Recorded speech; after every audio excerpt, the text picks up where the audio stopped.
So, sorry for missing a day. I started a new series called Daily Duels, and then I turn around and I don't do it daily. Hooray, I suck. I missed a day. Hopefully that won't happen again. We're going to try to make sure it doesn't happen again, but I wasn't feeling well. In fact, I'm kind of still not feeling well.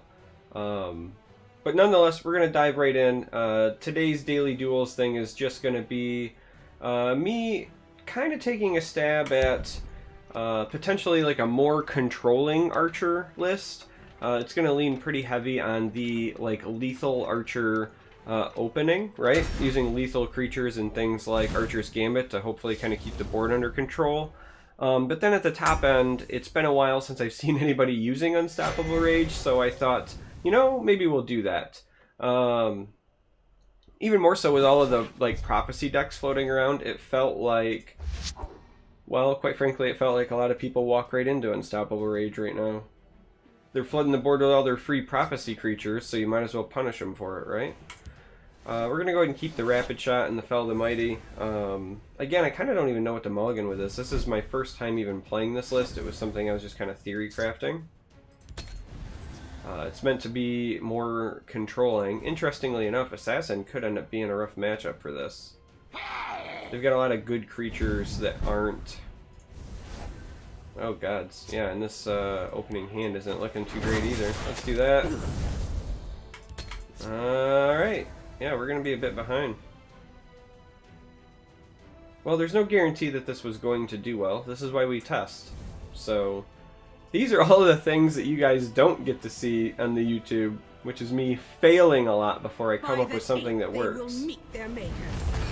Daggerfall Mage seems pretty good.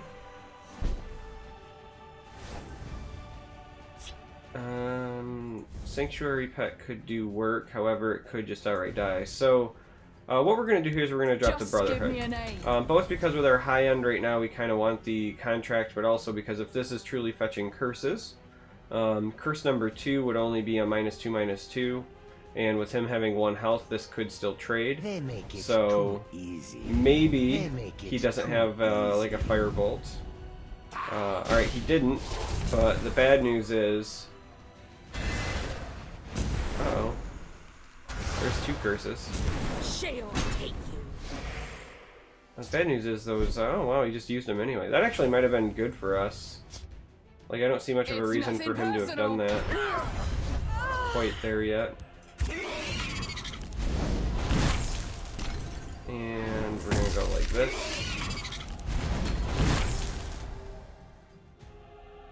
Lock down the kitties. Kind of a bummer we had to use a ring charge and our contract, but with the rest of our hand, the fells aren't going to come into play anytime soon. We do have Cliff Racer potentially trades. Ah, so the fell does matter now. So I think we just take the trades for now. Go ahead and drop the fell. This isn't going to continue to be a problem for quite a bit, I think, for us. Like, legitimately, we might have to, like, Cliff Racer just to get the ward off of it.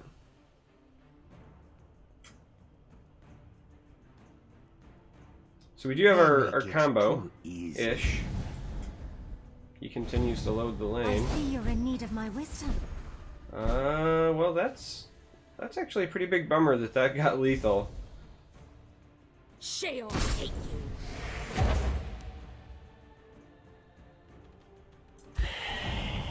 Yeah, let's go ahead and do that.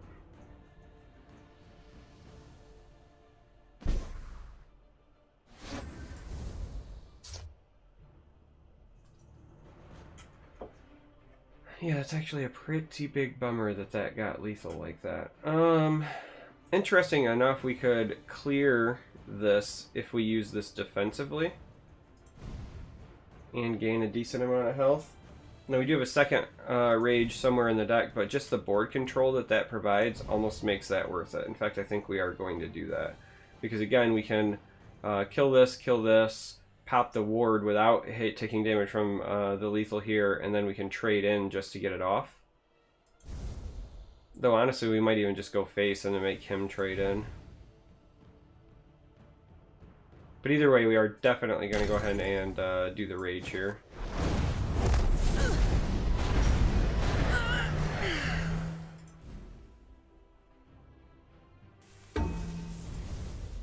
It's just a decision of whether we want to get rid of that now or not. Yeah, I think we just do this. So there's a chance he could draw like a firebolt to pull this off. He could lightning bolt from hand, but he could also reward this. Maybe trading was the right path there. It's kind of greedy for me to do that, but because I would have gained 4 health for trading here anyway. Alright, he does do that, so that works out. So now we've got lots of different options. We have Fell to deal with that. We got a Gambit for if we do draw a creature. I think that the Baroness over here is probably the correct path. We do know he has a Tome, right? So the likely play on his end is to Tome and trade.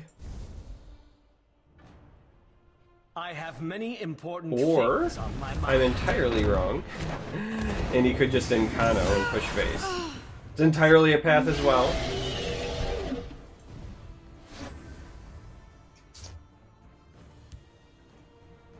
I think we're going to go ahead and do this. And now it's just a question of what else we want to do.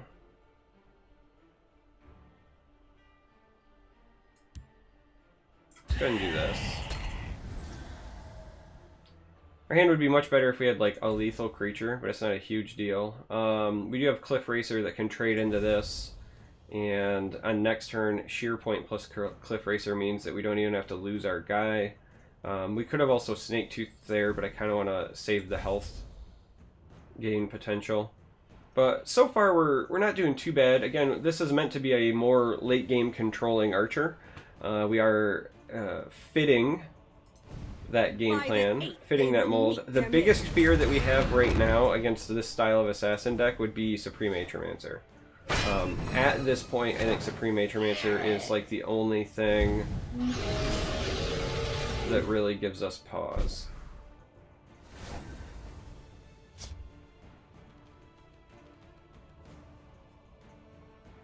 Alright, interesting decisions. So Sheer Point outright nukes that, which would feel pretty good. And Cliff Racer could outright trade into that and be left over for maybe dealing with that. Big issue is that I almost don't want to give him the rune here, but the drain isn't half bad either. And if we're going to give him the rune, we need to do it before we play the other creatures.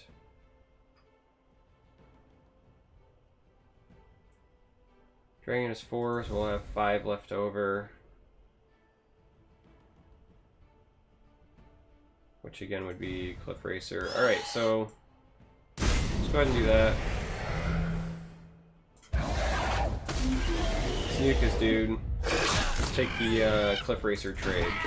That's, I think, the best use of our Magicka. It's the best way to develop our board. Not really happy about giving him the rune, but it does buffer our health, gives us a decent board presence. If he takes the trade, we have Gambit to maybe move something over. Would like to get this down at some point, just because it threatens an awful lot.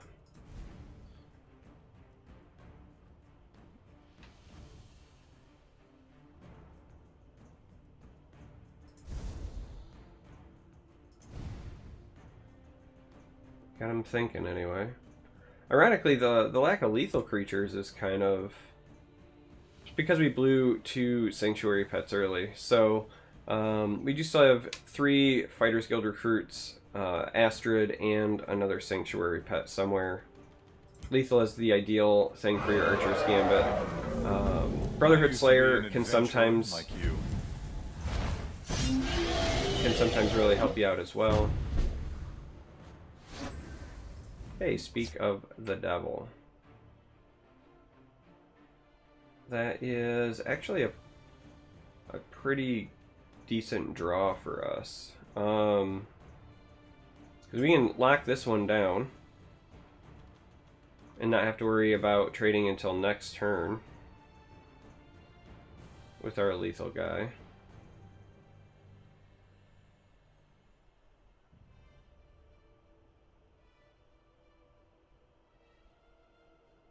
Or we could lock down one of these and just ping that. That actually seems like the better path.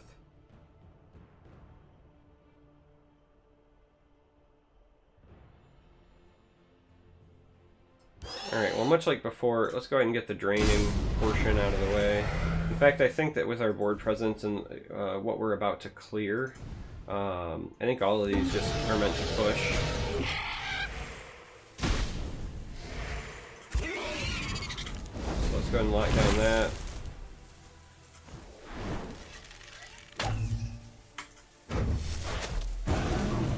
Fire there. And let's get another werebat down. 22 I think is enough of a buffer that with only one attacking creature we should be okay. Like even if he plays Atromancer here, Atromancer plus 2 magical left over probably isn't enough to prevent us pushing for lethal because of the Volendrung and this in our hand. So as long as one creature survives, we have an additional 5 reach plus some drain. So pushing to break the runes there is probably the correct timing. It won't be a big splashy win a la Unstoppable Rage or anything, but it'll be a win just in that we stalled him out, took control of the board, gained health, which again is kind of what I envisioned for this style deck. I think it has enough life gain to survive some of the early smorks. I could see it struggling against hyper-aggressive decks. You know, if you don't draw into your lethals and your life gains, but if you just get all of the late game suite, I could see you dying. But I guess that's kind of true of any control deck, really. I'm just a big fan of the lethal package right now. If only because, again, with so many like prophecy mages rolling around, specifically commander mages, doesn't matter how big your creatures are, as long as they don't have ward, this guy will take it out. You know what I mean? I do love a good fight. Kinsman and Avenger. So we do have enough to not only threaten lethal, but we have enough to skip the last rune as well. So we'll give him the old good game. Love the animation. All right. So that is game 1, but we will play 2 because it is daily duels after all. So we're not only dueling other people, but we're playing dual games. Heyo. Pun intended. Alright. I'll just go ahead and dive back in. Someday I'll hit Legend. I usually hit Legend about halfway through the season. I know that sounds sad, but I spend so much of the beginning of the season monkeying around playing stuff like this where I'm just raw testing. So, that's pretty normal. Like, I think there's only been like 2 or 3 seasons where I've hit Legend very, very early in the season. And every time I do that, I feel like there's this, I don't know, like unstated pressure that, okay, I hit early, maybe I should actually push to finish well this season, and then I'm less likely to test things out. I usually end up playing just like 2 or 3 decks all season long.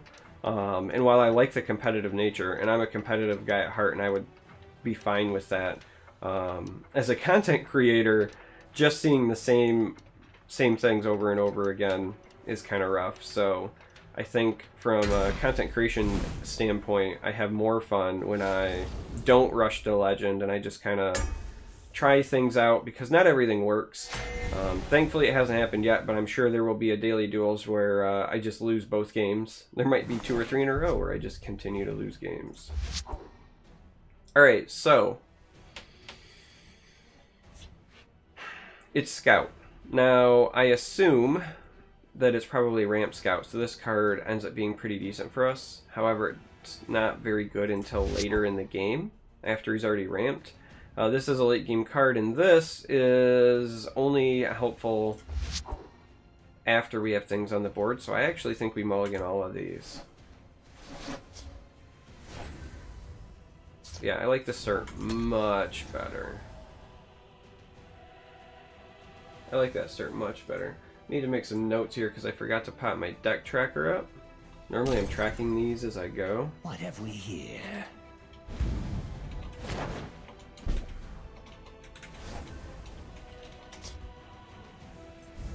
We're gonna go ahead and match. Match for now for the cycle.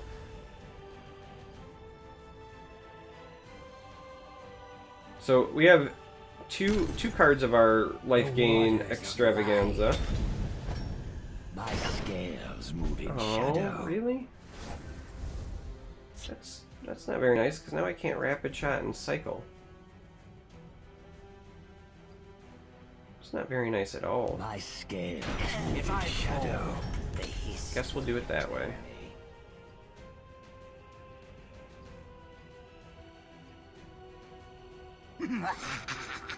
Wow.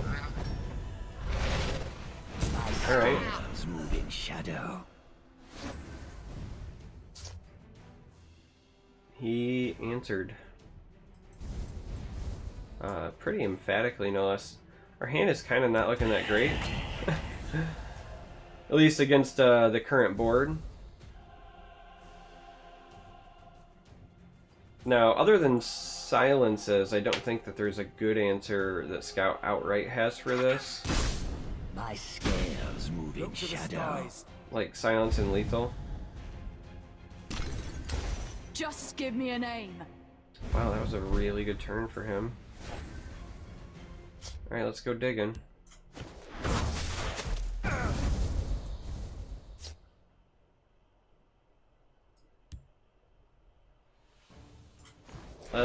Let's go digging. Well, now I can't play both this and this. I think we play this one then.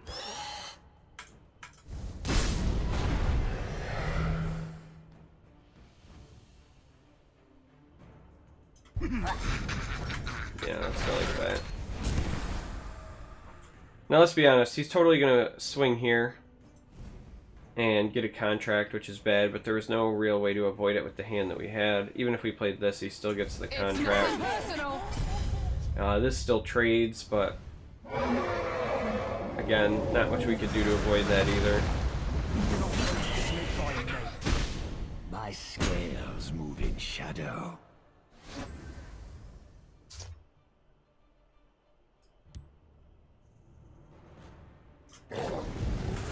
Alright, let's go ahead and do that and see if we can get the silence out of him.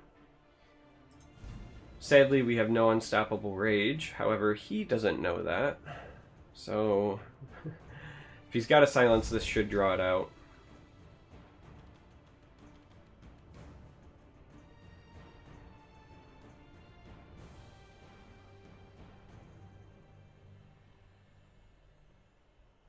The Baroness will be a big help. Tezcad's alright. If we draw it, Volendrungen sadly is not playable.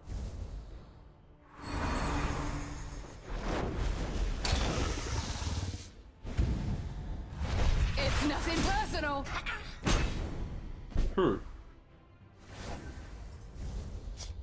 Interesting.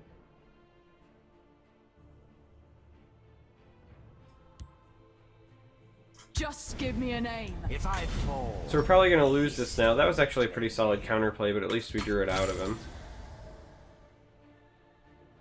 Ramp Scout might be one of the kinds of archetypes that could give this deck trouble. Just because our early game isn't really fast enough to punish Ramp Scout the way that you traditionally would. And our late game I don't think is as strong as Ramp Scout. So you kind of are almost entirely dependent on big, splashy, either Child of Hersine or Unstoppable Rage plays. It's nothing personal.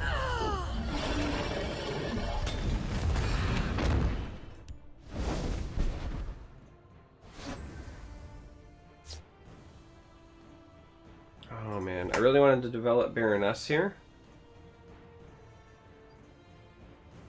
This is another solid play.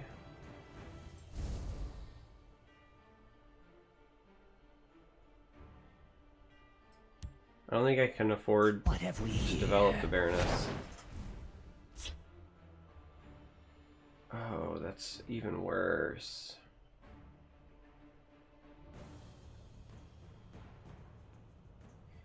So, like, I could double Snake Tooth here just to clear, but that's like giving him a... It's like giving him a 4 for 1. Because I'll have spent 1, 2, 3 cards, and this gets something back.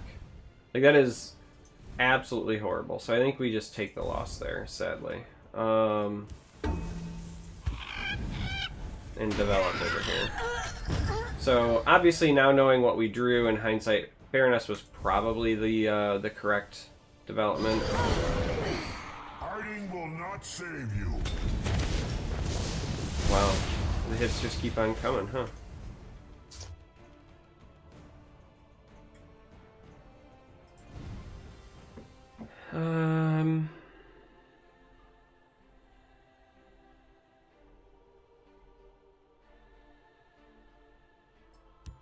Let's go then. My time is precious. Just give me an A. So I think we do it like that.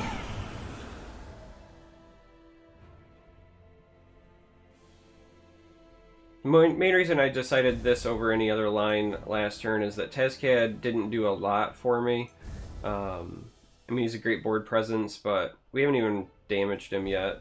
Pressure isn't really in the cards at this point, and this at least lets us cycle through our deck and try to draw, maybe find Unstoppable Rage or other combo pieces to maybe pull off that big splashy play. Because that's the only thing that's gonna bail us out at this point. He's a full-on, you know, full-on on his way down the path, if you will.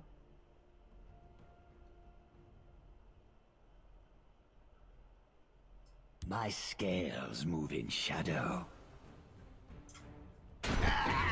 It's nothing personal. Alright, so we're going to do those things. He gets the 8/8 back, which is kind of a bummer. Now I think we do start the pressure. So we got a cheap child of her scene. We also have a shadow shift, which is pretty great, because a lot of times you can hide the child and then pop over to the field. So we're going to play Tazcat in the field and start putting pressure. He'll likely load this up to defend against the Tazcad. Oh god. And yeah, we need to draw a Rage like yesterday to even have a shot.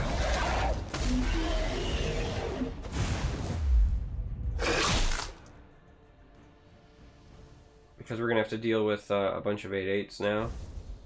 Even if we draw a Rage, it might not be enough because we would also need something like this to potentially deal. Gonna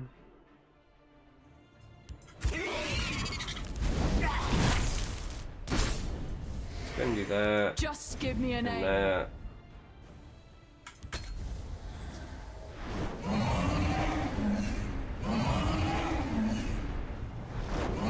That's at least a source of lethal.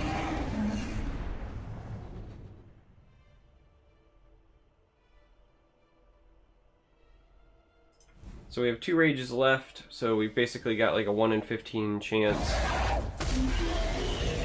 of drawing a rage. However, that's gone. That's a very, very good sheer point for him. Oh, and there's a gambit. That would have helped.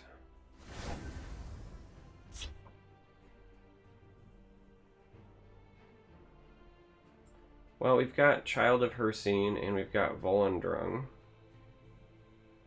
So theoretically, if we survived for a turn, we'd be fine.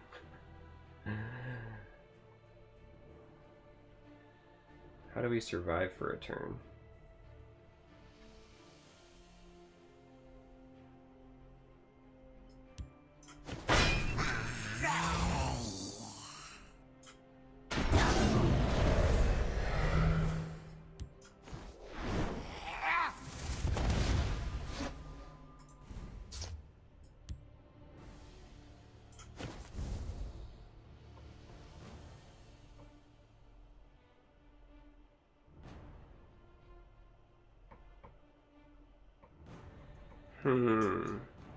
Actually, might have done that incorrectly. That might have been a play mistake. I might have wanted to move this and attack this one, because then I could have Archer's Gambit here to shoot this one and move it, and then still had enough left over to play the child, because I need the child plus Volendrung plus Snaketooth to even try to clear, and that's already banking on us hitting a Prophecy to survive.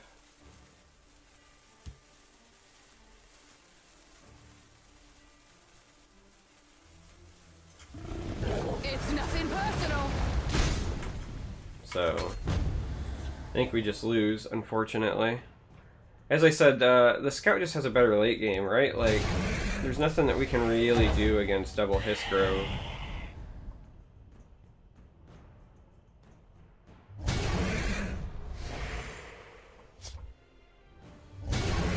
And that's game. Even if we'd hit a Fighter's Guild recruit here, it would have to be 2 of them to stop both, and then this is still enough to kill us, so...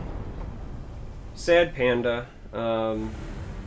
Yeah, we needed, like I said, I think against that matchup you need a big, splashy, unstoppable rage play to like really set them backwards, because they just have better endgame threats, and we didn't find it. So there you go. There's at least 2 games monkeying around with like a controlling, lethal-oriented, unstoppable rage archer. So I will see you tomorrow.